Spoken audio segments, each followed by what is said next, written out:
Welcome to NARAL's The Morning After. Each week, our podcast brings you the latest on reproductive health care, progressive politics, and the fight to keep abortion safe and legal. You can listen to the show on Apple Podcasts, Spotify, Stitcher, Podbean, YouTube, and on our website at prochoiceohio.org. The program also airs each Friday morning at 9 on WGRN 94.1 in Columbus, Ohio. Follow us on Facebook, Twitter, and Instagram at ProChoiceOH. NARAL's The Morning After is a production of NARAL Pro-Choice Ohio. Enjoy the show. Hey, I'm Gabe. I'm Jaime. Hey, Jaime. Hey, what? I was out of town and didn't have to sit through the State House this week.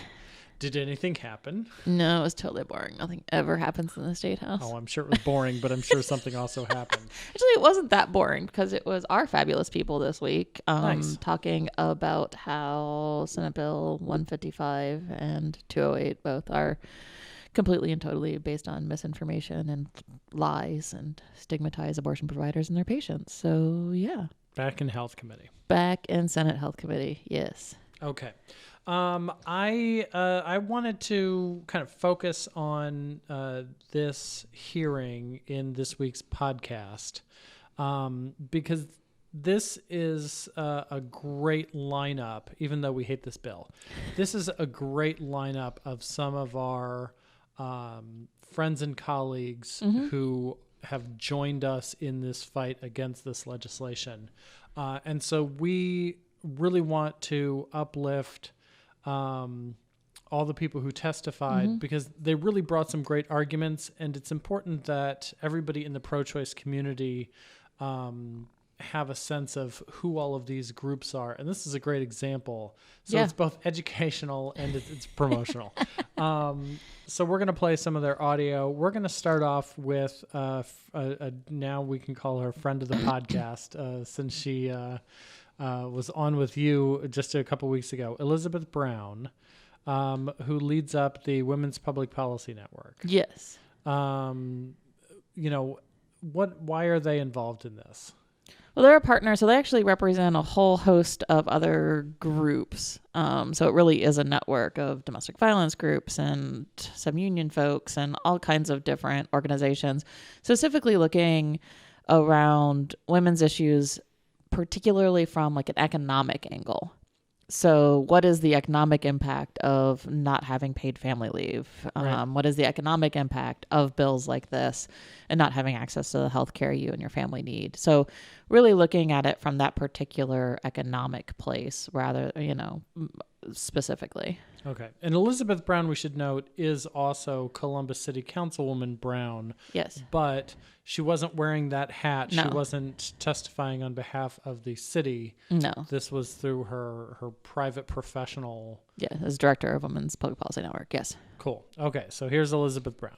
We believe that the measure of success for our state and communities is in large part determined by the success of our women. Therefore, policymakers must advance public policy centered in equity, fairness, and justice that address the following issue areas: promoting an economic security agenda for women, ensuring fairness and opportunity in the workplace, and improving women's health and well-being. These shared goals shaped our interest in testifying today against Senate Bill 155. The passage of this legislation stands in fundamental opposition to all three of our public policy interests, especially our goal to improve the health and well-being of women. Because we know that all women deserve the opportunity to lead economically secure, safe, and healthy lives, we strongly urge the committee to reject this dangerous bill. Since 2011, there have been more than 20 restrictions to reproductive health care and abortion access enacted into law in the state of Ohio. These medically unnecessary and dangerous restrictions have chipped away at the accessibility and affordability of obtaining an abortion in Ohio, creating new hurdles for women to access abortion care. With the passage of each new limitation, lawmakers have interfered directly with Ohioans' healthcare decisions.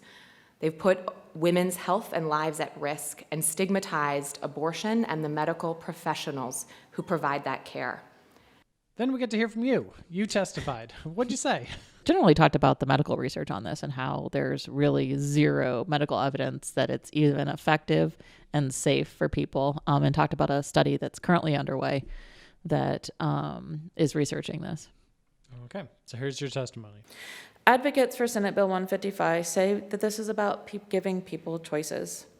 But what the bill really amounts to is experimenting on pregnant individuals without their full consent and without them knowing the facts and the risks involved. This is not about science or medicine. It is about pushing anti-abortion propaganda into the doctor-patient relationship. I find it ironic that some of the same groups that say abortion providers cannot differ from the exact FDA protocol for providing medication abortion care are now coming before this body and advocating that these same doctors be required by Ohio law to tell patients about an experimental, unproven treatment that has not been reviewed for safety or efficacy by the FDA. So for one medication, the FDA protocol is a gold standard because anti-abortion advocates want to limit its use as much as possible. But for another medication that has not been reviewed by the FDA for the use as described, we should just trust anti-abortion organizations when they tell us it's safe and effective because anti-abortion advocates agree with this medication. Whether something is safe and effective shouldn't be decided by your opinion about abortion. It should be based on scientific fact and research. Beyond the lack of any scientific evidence that this is even an effective medical treatment, this bill is also 100% about using anti-abortion propaganda to stigmatize and shame abortion providers and the patients they serve. So now, here we are in this hearing room with the legislature endorsing yet another myth about abortion care, adding even more stigma to a medical procedure that is among the most commonly performed in the United States. Patients deserve full, medically accurate, scientifically verifiable information about their health care. This must be determined by medical experts, not biased organizations pushing a political agenda to limit access to care. So Jamie, after your testimony, you got questions from Senator Christina Regner. What'd she ask you? She asked what our position would be if there was actually scientific research that proved this was safe and effective, and then followed up with some other kind of similar questions. If a future study proves to your satisfaction that, in fact, it is effective, would you come and advocate then, be a proponent for such a bill that would provide the women the information they need to make an informed choice? Number one, we would never support anything that criminalizes medical professionals. They need to be able to do what they need to do to make sure that their patients have the information that they need. So a felony penalty for not speaking words to a patient would be a concern to us in a bill. But again, if we were talking about something that the FDA had approved and reviewed and was safe and was shown to be effective, we would be in a different ballgame on this bill. But I would not say that we would certainly support anything because I don't know what that would look like. So next up is Sarah Inskeep. Yeah, Sarah, we used to work for Planned Parenthood, so has been in the movement for a while, but is now the Ohio State Policy and Movement Building Director for URGE here in Ohio. Okay, here's Sarah for URGE. URGE is a reproductive justice organization that is powered by young people in Midwestern and Southern states, including Ohio. At URGE, we envision a world where all people have the agency over their bodies and the tools, knowledge, and resources to have that agency freely. We do this by building and engaging young people in creating and leading the way to sexual and reproductive justice for all. Forcing medical professionals to inform people of a procedure that is not supported in science, not regulated by the FDA, and is widely denounced by credentials organizations in the field is not only unethical, it will not improve the health care and well-being of Ohioans. Now, the goal of the Medical Misinformation Act is not to make advancements in the field of reproductive and sexual health, but instead is to shame and stigmatize those who have made the decision to have an abortion and to widely spread misinformation about how abortion care actually works. If this were the true intent of this legislation, we would be having discussions about topics like contraception equity and implementing comprehensive, evidence-based, and culturally competent sexual health care in Ohio schools. Those topics are not being discussed and is not the priority of this General Assembly. Please allow me to be very clear. Abortion is normal and an essential part of the full range of reproductive and sexual health care. The decision if and when to continue a pregnancy is a personal decision that should be made without political interference and in consultation with a trusted medical provider. And so Sarah got some serious questions. How is giving people more information in any way contrary to what you're advocating, which is to enable people to make the best decisions they can? Through the chair, Senator Rogner, again, I urge, as the organization, is going to take the backing and support from medical organizations and experts like ACOG and the other groups that have come out against this bill in stating that, again, it's not something that is regulated by the FDA at this time, and I don't believe that the legislature has a place to be doing so until it is further examined and possibly regulated. We get to hear from Mason Hickman, who's a terrific activist here in Columbus. Yeah, his testimony was awesome. I have built my life in Ohio, and I am incredibly invested in the communities here. And to see you all turn against your own communities by introducing a medically inaccurate, medically unproven, unethical, and dangerous bill absolutely disgusts me. The people of Ohio, people who you are responsible for and in charge of protecting, voted to put you in those seats. And now you are betraying them by pushing a bill that will allow a medically inaccurate procedure, a procedure not approved by the FDA, to become the law of the land. You are more attentive to upholding your own ideology and partisan beliefs than you are to protecting your constituents. These are real people we're talking about. This bill is meant to do nothing more than to shame and coerce patients into changing their minds about a private medical decision. Would you try to pass legislation to coerce people into changing their minds if they were getting their tonsils taken out, if they were getting their wisdom teeth taken out, or if they were having a colonoscopy? I would like to know, because all of those procedures are more dangerous and riskier than having an abortion. If you cannot trust and respect your constituents to make private medical decisions about their own bodies in the privacy and safety of a medical office, then you do not deserve to be the politician representing them. As a lifelong Ohio resident, I someday plan to have a family, buy a home, and continue contributing to the communities that I love. However, I refuse to raise children in a state that will not respect their bodily autonomy. Whether my child is capable of childbearing or not, whether my child will want to have an abortion or not, whether my child is straight, gay, cisgender, transgender, or non-binary, they deserve to know that they are protected and respected under the law. I deserve that, the people in this room deserve that, and the citizens of Ohio deserve that.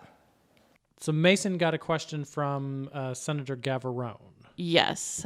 So both Sarah before him and then Mason in his testimony mentioned that that abortion isn't just a women's issue, that people who don't identify as women, trans men, and non-cisgendered women would also may need access to abortion care. So a point which Teresa Gavarone didn't really get. Yeah. So her question was around that point and the fact that she wanted Mason to explain why we were talking about trans rights and LGBTQ issues.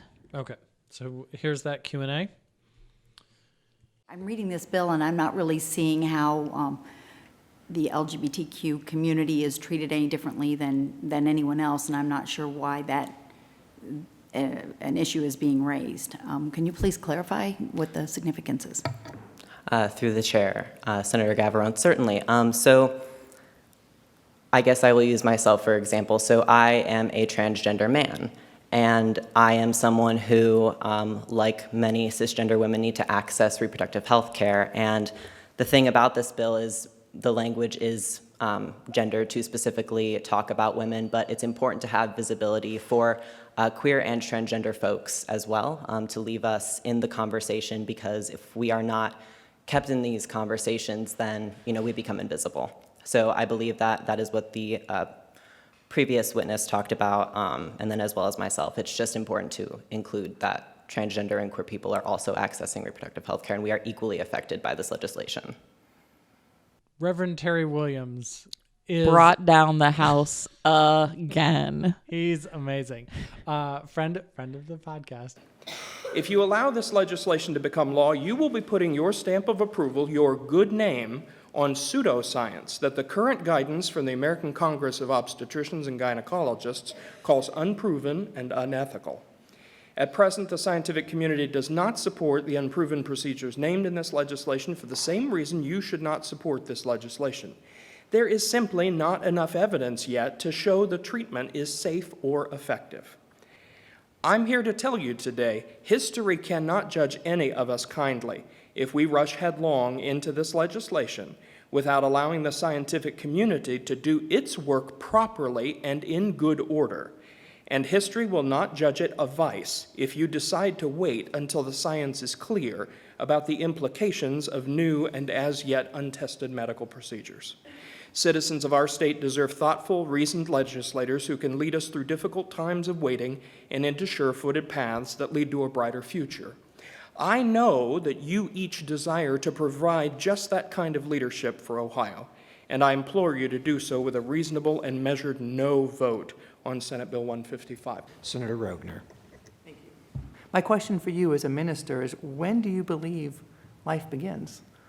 That's an excellent question, and I would be more than happy to discuss my religious beliefs with you outside of the setting. I do not, however, believe that my religious beliefs ought to impact your decision-making in this place around how you work the law in terms of science. Science has very little to do, and this bill has very little to do, with when I believe such things happen. And I would just respectfully disagree, because I mean, your point is you want to do no harm, ethically do no harm. Well, I mean, ethically doing no harm matters if that's an individual or not, if it's a human being, if it's a life. So that's why I asked the question, and would love to have your perspective. Chairman Burke and Senator Rogner, the concept of doing no harm as the Hippocratic Oath is a commitment from physicians in the services that they provide. Decisions that an individual makes about their body, you can certainly disagree with. You can certainly have the opinion that they are, making harm in some way, fashion, or form. But the conversation we're having today is about physicians doing harm or not doing harm. And we don't know whether the advice that you're going to try to require through this legislation to be given by physicians, we don't know whether that will harm or won't. That's the concern that's before each of us today, not an individual woman's choice. So then Lauren BLAUVELT-COPELIN from Planned Parenthood testified and really brought, the perspective of the healthcare provider that Planned Parenthood is, and, why this is dangerous for the patients they serve. In Ohio, Planned Parenthood health centers proudly provide abortion as part of the full range of reproductive health care. They also provide life-saving health care like breast and cervical cancer screenings, STI treatment and testing, HIV testing to over 85,000 patients annually, and medically accurate sexual health education programs to nearly 40,000 clients each year. Every day, people come through the doors of Planned Parenthood health centers for those safe, reliable, confidential, and judgment-free services. The advocacy work we do at Planned Parenthood Advocates of Ohio is dedicated to protecting the essential health and education services that Planned Parenthood of Greater Ohio and Southwest Ohio region provides to communities, and we are joined in support by more than 245,000 supporters committed to protecting reproductive health care and rights across the state of Ohio. Senate Bill 155 would force doctors to provide patients with information that is medically inaccurate and could be harmful to the patient's health. There is no scientific or medical evidence that proves that reversing a medication abortion is possible. No clinical trials, no objective nor credible data. There have not been any clinical trials where this has been tested for safety, effectiveness, or the likelihood of side effects. It is equally unclear how increased exposure to high doses of progesterone, which is used as part of this protocol, may affect a developing fetus. Senate Bill 155 is all about politics, with no regard for health care or medical ethics. This bill would force doctors to tell their patients information that medical experts consider to be dangerous, both for a patient's health and for securing informed consent. This legislative body has been working to end access to safe and legal abortion in Ohio for years, and this measure is a further intrusion of politicians into Ohioans' personal lives. People do not turn to politicians for advice about their health care, and politicians should not involve themselves into personal medical decisions about pregnancy. But I wanted to, thank you, I wanted to clarify in sort of the discussion with the chair that there's not, so that conversation would happen, but the pregnant woman is in this position to say, and again, we've heard anecdotally that has happened, that the decision was made, mind was changed, and they did not follow through with the second pill. So whatever the conversation or whatever happens with their medical practitioner, because again, we don't belong in the room there for that, but there's nothing that at this point in time prevents that from happening in the code. Through the chair, through Senator Antonio, no, there's nothing in the code preventing that conversation, but we are not in that conversation. And it's important that we are only thinking about what is based in science and medical ethics when thinking of, as a provider, what would be shared with a patient. I appreciate that. The reason why I'm asking you that is because we have a piece of legislation before us that is, and when we look at legislation, it's to solve a problem, remediate something, fix something that exists, a problem that exists. And through all of the testimony that I've heard, what I haven't heard is that there's we did not get any anecdotal information from anybody saying, I wanted to stop taking, I didn't want to take the second pill and someone forced me to take it or whatever. That has not been information we've received, and frankly, so there's nothing in the code, there's nothing in the practice on the part of abortion providers that would refuse a woman if she makes the decision not to take a second pill. Am I correct or not? Through the chair to Senator Antonio, you are correct in that we are not, we're looking for a solution to a problem that is not currently happening. That one, patients who choose abortion have come to their decision very thoughtfully and very meaningfully, and it included the right people in that decision for themselves. We are not part of that very personal medical decision. That is between a patient and their provider and anyone they choose to bring into it. They also choose to take the first pill, and they choose to take the second pill to complete the abortion process. And with the chair's, thank you, or choose not to. Correct. They are able to do that today. Correct. Thank you. Thank you, Chair. And then the last witness on this bill is Sarah Berry, who really looked into the research behind. Yeah, her research was a point-by-point tear down of the Delgado study that the anti-abortion folks used to say why we should do this. Nice. So here's Sarah. During the proponent hearing, it was claimed that this process has been tested and proven to save lives, that it was 64 to 68% effective, and that this is shown from the Delgado et al. Study of, quote, 754 cases of this reversal process. I'd like to use my testimony to go over this study with you and examine these claims. Let's start with the last claim, that the Delgado et al. Study was of 754 cases of the reversal process. On the first page of this study, it appears to be true. It says, the methods section of the abstract says, this is a retrospective analysis of clinical data of 754 patients who decided to attempt to reverse the medical abortion process. However, if you move on to the results section of the paper, you come across figure 1. Sorry, I lost my place. You come across figure 1, which documents that although there were 754 patients who initially initiated progesterone therapy, only 547 of them were eligible for analysis. So the claim that this paper documents 754 cases of the reversal process is a misrepresentation of what the science actually says. If you change the statement and claim that this paper shows 547 cases of reversal, that's also not accurate, because the paper clearly states that that of those 547 patients, there were 257 births. Next is the claim that this reversal process is 64 to 68% effective. If you look closely at the conclusion section of the study, it recommends 2 progesterone regimens, high doses orally or at least 7 intramuscular injections. I would like to direct your attention to the discussion section of the study, particularly Table 1. The high-dose oral group had 31 patients and a success rate of 68%. The 68% success rate number is based off a patient population of only 31 people. If you add up the groups that received at least 7 intramuscular injections, you get 38 patients. The 64% success rate is based off a patient population of only 38 people. These sample sizes are literally too small to draw any kind of legitimate, causative, scientific conclusions from, and to use this paper to claim that this method has been proven effective at a rate of 64 to 68% is a complete misrepresentation of the science. This study has a lot of issues. Issues like being briefly retracted because the originally published version claimed it received IRB approval from the University of San Diego when it definitely did not.